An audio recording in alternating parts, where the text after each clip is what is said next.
Hello students, I've set up a little experiment that you can do at home, probably with apparatus and bits and pieces that you have.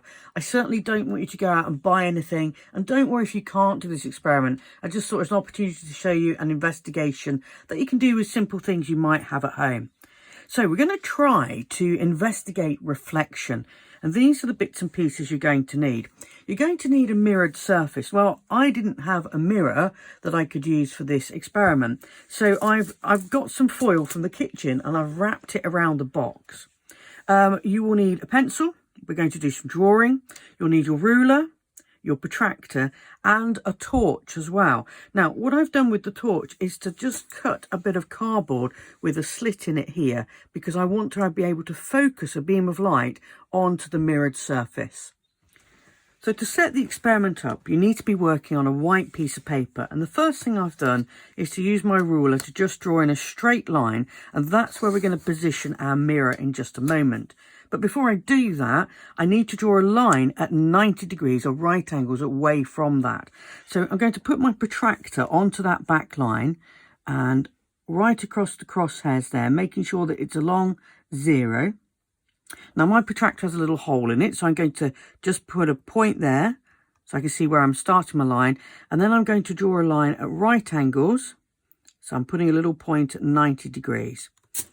I'll take my protractor off, and I'm going to join those 2 points up using my ruler. Now I'm not going to draw a straight line here, I'm going to draw a sort of dotted line, because in this practical, this is really an imaginary line. It's a reference line, and we call it the normal.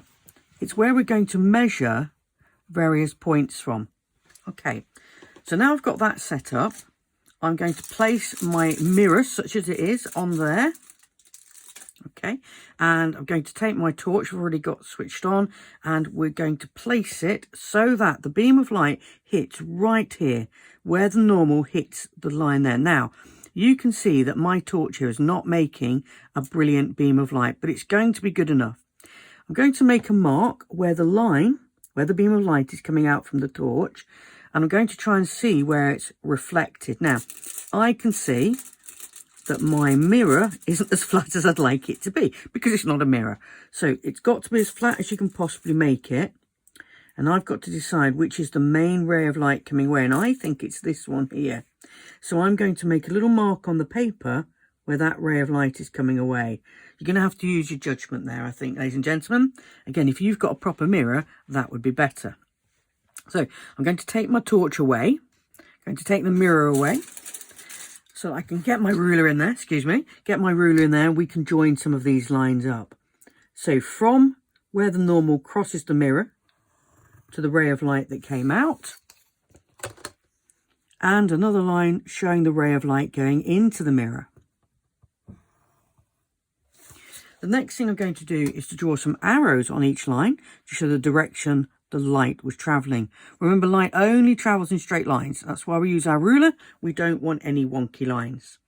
Now, in our next stage of the practical work, we need to measure some angles. We've got this line that's coming into the mirror, and that's called the incident ray. And the angle we're going to measure is between that ray and the normal. I'm going to call that I, because it's called the angle of incidence.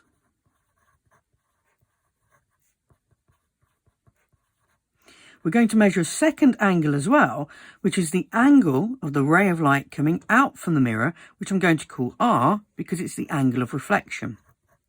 And what I'm interested in is finding out if there's a pattern between those two angles. The ray of light coming away from the mirror, I think you already know, is called the reflected ray.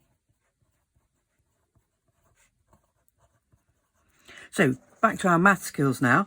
So I'm going to take my protractor, and this time I'm going to put the 0 line down the normal.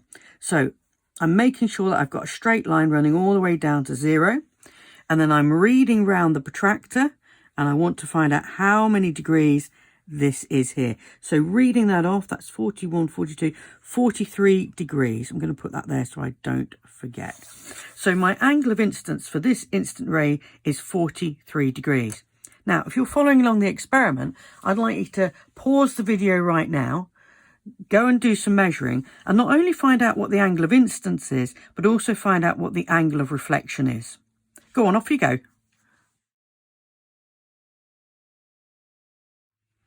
So you've done some measuring and I hope you've discovered a very simple pattern. I'm just finishing off my measuring now.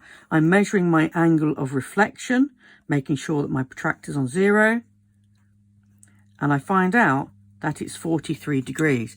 So I hope what you have discovered is that your angle of incidence is the same value as the angle of reflection.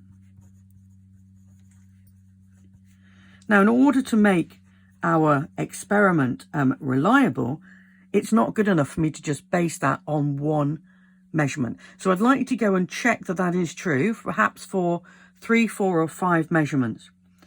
And hopefully you will find that it is true. And that's called the law of reflection.